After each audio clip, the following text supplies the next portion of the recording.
Halo, kembali lagi bersama saya Randi Iswara dan di video kali ini kita akan berdiskusi mengenai hoax yang ada di media.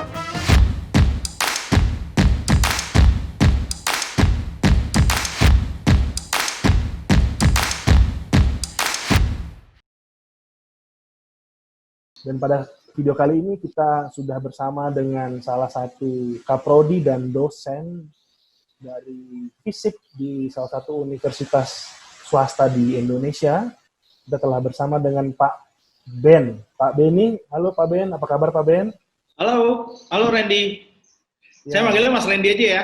Pak Ben ini adalah pengajar di bidang komunikasi dan kita bersyukur sekali pada kesempatan kali ini Pak Ben rela untuk menyediakan waktunya untuk kita semua untuk membahas mengenai hoax. Di mana kemarin Pak Ben saya dengan Pak Ade Armando kami membahas mengenai yang namanya konspirasi teori, karena sekarang kan video ini kita ciptakan di saat pandemi COVID-19 yang membuat porak-poranda dunia dan banyak sekali hal-hal yang kira-kira simpang siur dan terjadinya hoax, ketidakpercayaan masyarakat terhadap sumber berita yang benar, lalu mengakibatkan adanya konspirasi-konspirasi teori yang kita tidak tahu kebenarannya. Nah, yang ingin saya tanyakan langsung kepada Pak Ben selaku seorang pengajar dan juga praktisi di bidang komunikasi, peran dari media massa dan media sosial tuh bagaimana sih Pak dalam membentuk yang namanya informasi yang benar itu sendiri, Pak? Baik, terima kasih Randy. Ini persoalan tentang hoax merupakan persoalan yang menarik ya. Informasi yang ada berapa macam tentang hoax itu sebenarnya kalau kita mau belajar lebih banyak lagi, lebih jauh lagi. Tapi yang utama adalah yang paling kita ketahui adalah hoax adalah pemberitaan bohong. Bohongnya seperti apa? Bukan bohong seperti membohongi orang lain, tapi juga ingin merusak orang lain. Itu yang utama dulu.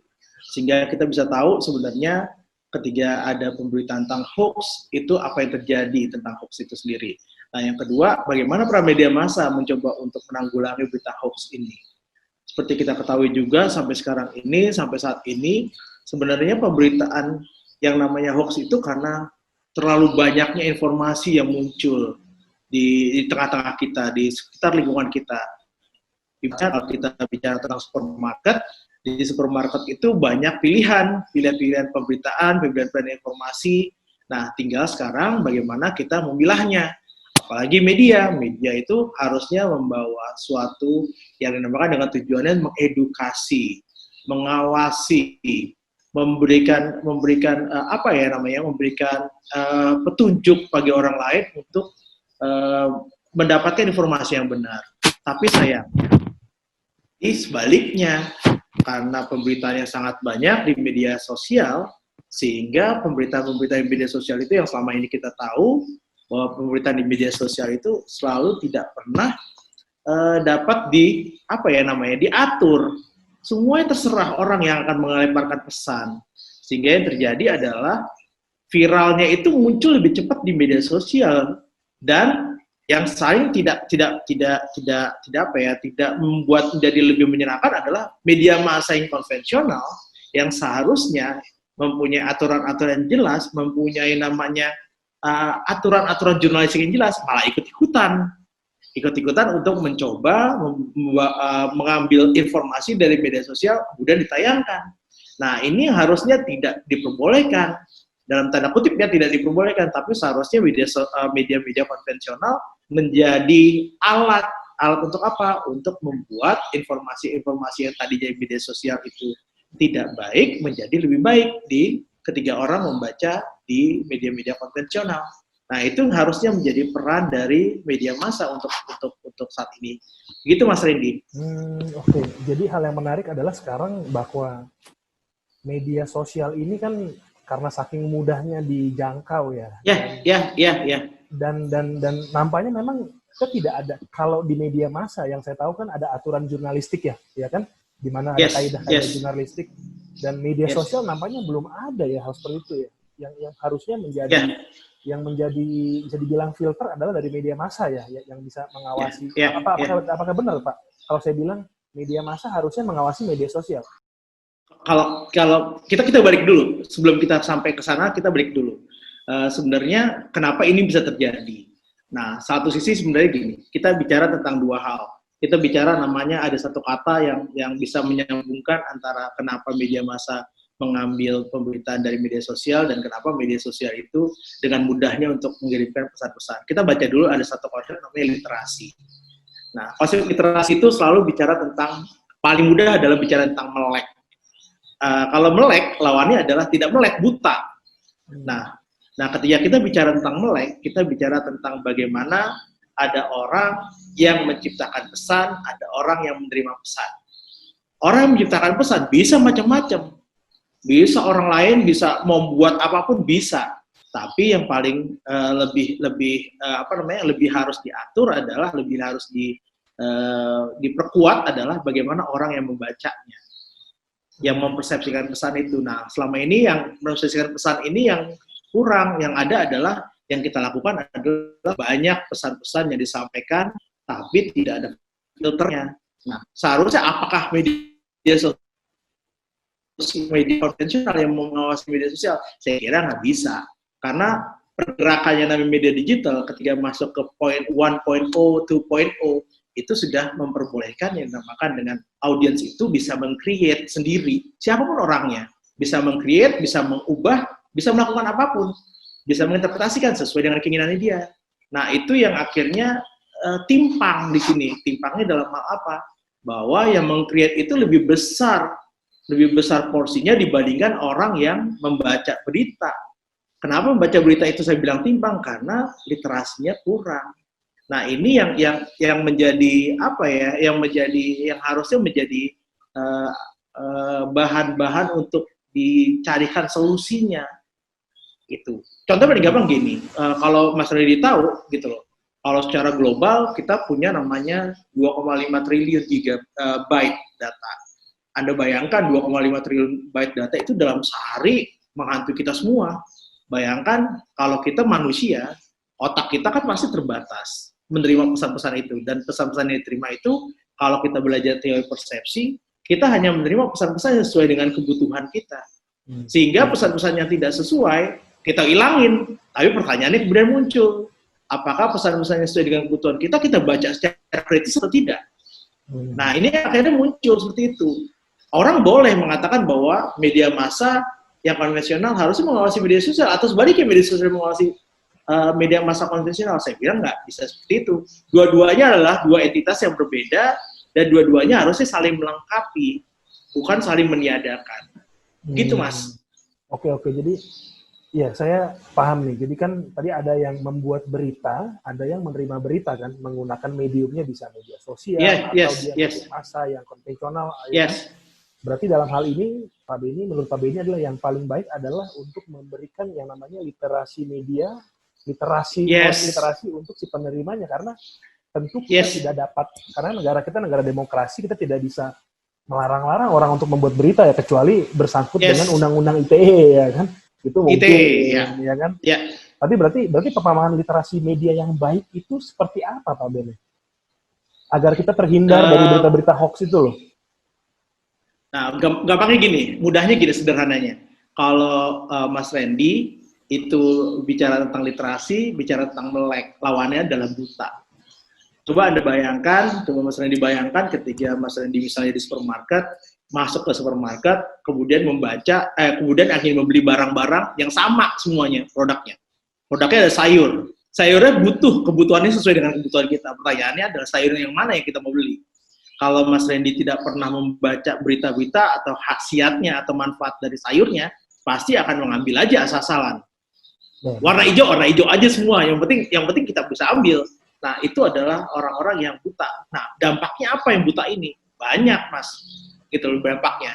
Coba Anda bayangkan kalau dampaknya misalnya mereka tidak tahu nih arti gizi apa, artinya minum vitamin apa, makanan sehat seperti apa. Bayangkan terjadi stunting ya, terjadi namanya gizi buruk nggak? Nah, kalau misalnya dampak itu yang terjadi, gizi buruk, stunting dan lain-lain, yang terjadi apa? Bisa kejadian adalah generasi kita kepotong. Sama kayak pendidikan, ketika Anda mendapatkan pendidikan, kemudian Anda membaca bukunya rendah, yang terjadi apa? Kita nggak tahu tuh yang kejadian di sektor pendidikan ini. Kognisi kita menjadi rendah, pengetahuan kita menjadi rendah. Nah, lalu gimana caranya? Caranya gimana caranya? Banyak caranya. Meningkatkan literasi. Paling mudah kalau orang bilang adalah ada namanya harus mendapatkan akses. Akses itu harus didapatkan dengan baik. Akses terhadap perpustakaan, akses terhadap berita-berita internet, akses semuanya harus didapatkan. Tapi yang paling utama selain itu adalah daya kritis kita, daya membaca kita, daya memahami kita, daya mengevaluasi kita, daya berargumentasi. Tidak hanya menerima mentah-mentah berita yang muncul, tapi kita mencari bandingan-bandingan pemberitaannya. Kalau itu mau kita lakukan. Nah, kalau misalnya kita lakukan itu bagus banget gitu. Terutama di media digital ya. Makanya muncul tuh kalau di media digital itu ada namanya harus manusia itu harus sadar data, aware terhadap data itu seperti apa. Yang kedua harus mampu menganalisis data. Yang ketiga adalah harus fokus pada pemberitaan, pada apa yang mau kita tuju sebenarnya. Nah itu sebenarnya yang harus kita pelajari dulu ketika kita bicara tentang literasi. Itu Mas. Nah ini ya oke, ini menarik sekali ya, ini sesuai yang kaidah-kaidah. Nah, pertanyaannya adalah bila mana memang masyarakatnya atau katakanlah oknumnya tidak mempunyai daya berpikir itu. Tadi yang Pak Beni katakan kan kita harus, bahasa gampangnya adalah yang mungkin saya bisa simpulkan adalah kita harus punya make common sense, kita harus punya logika yang normal kan untuk bisa mengetahui oh ini palsu, oh ini kok ini gini, kita bisa memiliki kemampuan membanding-bandingkan. Tapi kan itu kan ada kemampuan. Katakanlah kalau orangnya, mohon maaf ya, berpendidikan kurang baik gitu loh, dan jarang membaca, ya kan, daya evaluasi analisanya kurang. Apa solusinya? Kira-kira Pak Beni bisa berikan ya? Kalau tadi yang dikatakan tentang pendidikan kurang, daya baca kurang, dan lain, Indonesia memang seperti itu. Kalau bicara tentang tahun 2016, ketika ada perhitungan-perhitungan tentang daya baca orang Indonesia, literasi orang Indonesia. Dari 60 negara, ada 61 negara, Indonesia dudukin nomor 60. Bayangkan, Indonesia itu menduduki nomor 60 dari 61 negara yang diteliti dari PISA, namanya PISA apa ya, measurement itu Indonesia nomor 60 dari 61 negara. 70% orang dewasa Jakarta juga sama gitu loh. Mereka baca buku nggak baca, tapi ketika baca buku yang agak lebih panjang, mereka malas. Daya tangkapnya kurang. Nah, gimana caranya? Kalau orang yang kurang seperti ini ya susah ya. Kalau misalnya kita harus ningkatinnya adalah mereka harus dikasih namanya informasi-informasi bagaimana membaca berita yang lebih benar. Kalau misalnya kita bicara namanya orang dengan pendidikan rendah dan susah untuk menerima semuanya, nah kita nggak bisa apa-apa ini. Yang kita lakukan apa? Walaupun kita kasih informasi, persuasi banyak-banyak, tapi kalau misalnya dia hanya percaya dengan satu orang, hanya orang-orang tertentu yang dipercaya, ya terpaksa yang muncul adalah misalnya masalah agama, ya opinion leaders harus muncul. Opinion leaders yang harus memberi pengertian tentang hal ini. Yang kedua adalah, kalau misalnya tidak bisa ditanggulangi dari orangnya, dari orang yang membacanya, yang kita lakukan apa? Ya dari yang orang mengkreasi pesannya. Medianya harus pinter, medianya harus bijak. Gimana caranya? Ya harus dibikin aturan-aturan yang kuat oleh pemerintah, kebijakan-kebijakan yang kuat. Sehingga apa? Sehingga pemberitaan yang muncul itu tidak mungkin pemberitaan-pemberitaan yang tidak mengedukasi. Harus diperkuat, harus diperbanyak, keterbukaan informasi harus dibuka semuanya. Nah ini yang harusnya dijalankan oleh kita semua. Gitu Mas. Jadi kalau ada istilahnya, kalau zaman dulu ya saat belum ada media sosial atau belum ke dunia digital, banyak orang-orang, mohon maaf ya, yang kurang yang bodoh lah bahasanya, yang bodoh itu mereka tidak dapat bersuara karena mereka tidak ada medium yang digunakan. Tapi saat ada Facebook, ada Twitter, itu mereka punya medium untuk mereka menyuarakan, mohon maaf ya, kebodohan mereka. Dan ternyata tadi menurut Pak Ben, negara kita masih tingkat literasinya masih kurang, akhirnya berita-berita yang tidak masuk akal itu banyak dipercaya orang. Contoh dalam dunia politik adalah tentang isunya ada PKI. Sedangkan menurut sense kita dan pengetahuan kita kita bersyukur kita bisa belajar, ya kita berpendidikan lah. Kita tahu itu udah PKI sudah lama sekali tidak ada, tapi isu itu digoreng lagi dan banyak sekali orang yang percaya gitu akan ada kebangkitan PKI. Padahal itu sama sekali tidak masuk akal ya untuk kita gitu. Ya kan Pak? Ya, betul. Nah, ini yang dimaksud dengan tidak ada kemauan untuk apa ya, untuk mencari informasi-informasi lain yang membuat mereka punya pembanding antara satu informasi dengan informasi lain. Nah, yang didapatkan adalah apa? Karena kemalasan orang-orang yang menerima seperti inilah yang untuk mencari tahu tentang hal ini. Kita ingat ada satu perdebatan waktu itu di salah satu acara di salah satu televisi itu tentang PKI yang menghadirkan ada satu orang narasumber dari LIPI, ada satu narasumber dari lembaga swadaya masyarakat. Nah, yang dari ini aja udah ada kesalahan di dalam menginterpretasikan data, menginterpretasikan informasi tentang tadi yang disebut dengan komunis itu seperti apa. Nah, ini yang muncul akhirnya orang-orang yang berpendidikan aja, orang yang punya kekuasaan aja bisa salah. Nah, ini kan harusnya menjadi bahan untuk kita berefleksi. Apa yang harus kita lakukan ke depannya? Apakah kita perbanyak semuanya? Apakah data yang mereka keluarkan itu adalah benar? Atau memang ada hal-hal yang mesti kita tambah? Gitu. Nah, daya kritisi kita inilah yang kemudian kita harus munculin. Banyak baca, buka jendela dunia, mata terbuka, gitu aja. Berarti berwawasan luas ya. Saya ingat sekali ini pelajaran dasar PPKN kalau nggak salah saat saya SD SMP, harus memiliki wawasan yang luas ya. Dengan punya wawasan yang luas, kita bisa itu tadi punya daya kritis yang tinggi. Ujung-ujungnya adalah tidak termakan hoax. Nah, ini pertanyaan lagi nih Pak. Menurut Pak Ben sendiri, hoax itu memang sengaja dibentukkah, sengaja dikonstruksikan untuk kepentingan seseorang atau oknum, atau apakah hanya suatu kebodohan saja yang keluar dari pemikiran orang? Kalau kita bicara sebenarnya hoax itu dibuat ada berbagai macam. Contoh paling gampang adalah gini. Selama masa COVID-19 itu kan sebenarnya banyak pemberitaan-pemberitaan yang kalau masalah yang dibilang konspirasi, ini sebenarnya dibuat, dikonstruksi, difabrikasi untuk apa? Untuk mendelegitimasikan Cina, orang-orang Cina. Gitu loh, bahwa misalnya yang buat ini Cina, kemudian untuk meningkatkan ekonomi Cina dan semua akan dimakan Cina sehingga komunis akan muncul. Nah, itu hal-hal seperti itu yang dimunculkan. Nah, akhirnya apa yang diterima adalah bahwa apapun yang dari Cina itu tidak bisa diterima. Contoh paling gampang adalah Lazada. Jangan pakai namanya, sorry ya, saya pakai terminologi, pakai merek. Misalnya ada Lazada. Nah, di Lazada itu kemudian orang-orang pada takut nih. Ada hoax yang mengatakan bahwa barang-barang yang dikirim oleh Lazada itu dari Cina, dan dari Cina itu akan menyebabkan terjadinya virus nempel di tangan dan lain-lain. Nah, itu kan sebenarnya membuat takut, membuat ini resah semua orang. Nah, kenapa orang bisa resah? Ya, lagi-lagi balik lagi ke literasi media yang sangat rendah. Indonesia sangat takut membaca misalnya berapa lama sih virus bisa bertahan di udara, berapa lama sih virus bisa bertahan di besi, berapa lama sih virus bisa bertahan di di barang-barang seperti itu gitu loh. Nah, itu yang kurang sebenarnya. Kalau dalam bahasanya itu enggak, sebelum men-sharing tidak pernah mensaring bahasanya. Pokoknya ayakannya ibaratnya kalau ayakannya gajah gede semua terima aja gitu. Enggak disaring dulu mana yang harus di-share, mana yang enggak di-share. Kadang kita gitu. Kadang kita juga terjebak. Kenapa? Karena sesuai dengan keinginan kita. Misalnya, oh nih sesuai dengan agama gue nih. Nah, sharing aja udah gitu, tanpa dari ngaling-ngaling. Padahal kita nggak pernah baca, nggak pernah buka sama sekali. Yang penting adalah orang lain tercerahkan ibaratnya. Hanya bagian mereka, tapi orang lain menjadi disakiti gitu. Gitu, Mas.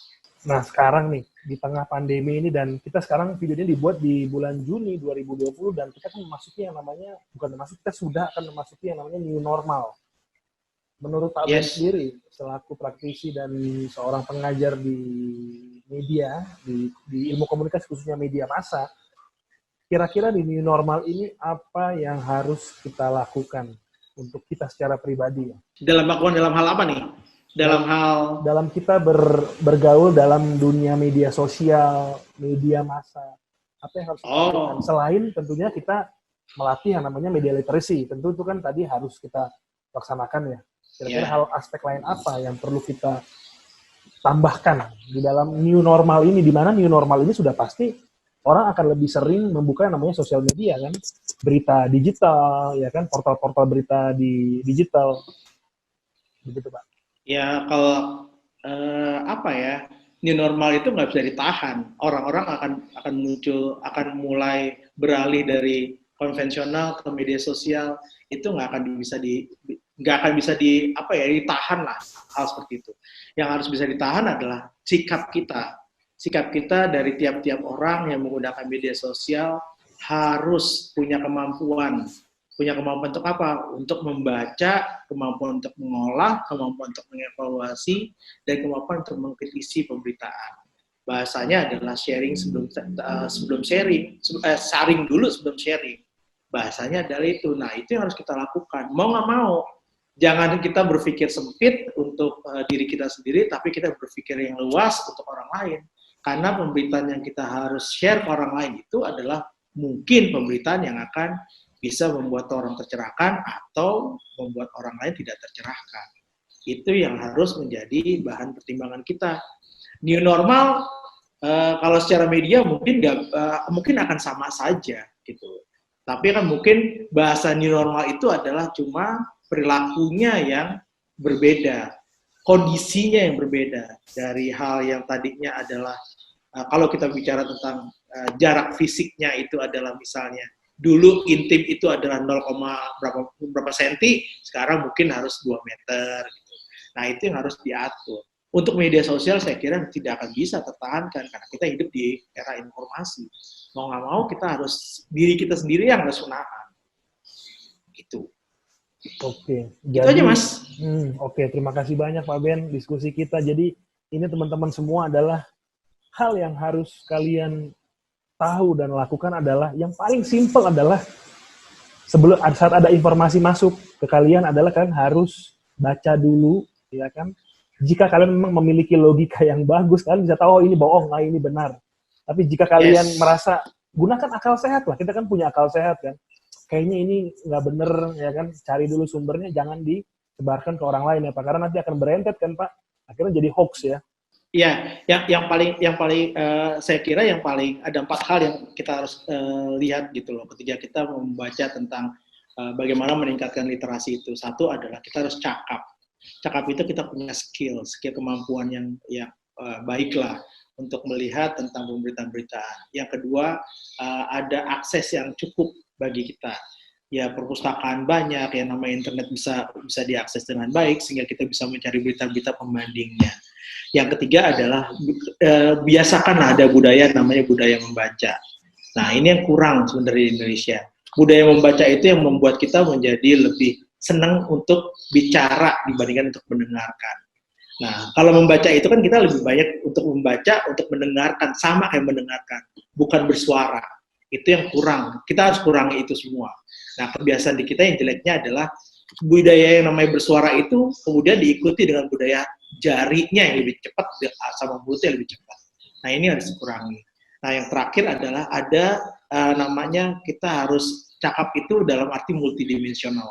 Artinya kita harus baik dalam penggunaan internet, baik dengan membaca informasi, dan juga mengetahui tentang seluk-beluk dari internet itu sendiri. Tidak boleh kita seenak-enaknya kita masuk ke ruang-ruangan sosial, memberikan akses pribadi kita ke ruang-ruangan itu. Nah, itu yang kita harus belajar semuanya tentang bagaimana berliterasi dengan baik. Gitu, Mas Randy. Ya. Itu tadi salah satu solusi dan juga advice untuk mengingatkan kita semua tentang yang namanya literasi media, di mana saat kita sudah melakukan itu, kiranya kita bisa menangkal hoax dan tidak dimanfaatkan oleh kepentingan elit global. Kalau ngomong konspirasi. Yes. Pak Benny, terima kasih banyak Pak atas sharing-sharingnya. Yes. Semoga video ini bermanfaat untuk kalian semua. Silakan kalian klik like, kalian sebarkan ke teman-teman kalian jika Anda merasa bermanfaat. Terima kasih banyak Pak Ben. Selamat beraktivitas dan tetap berkarya di New Normal. Terima kasih. Terima kasih.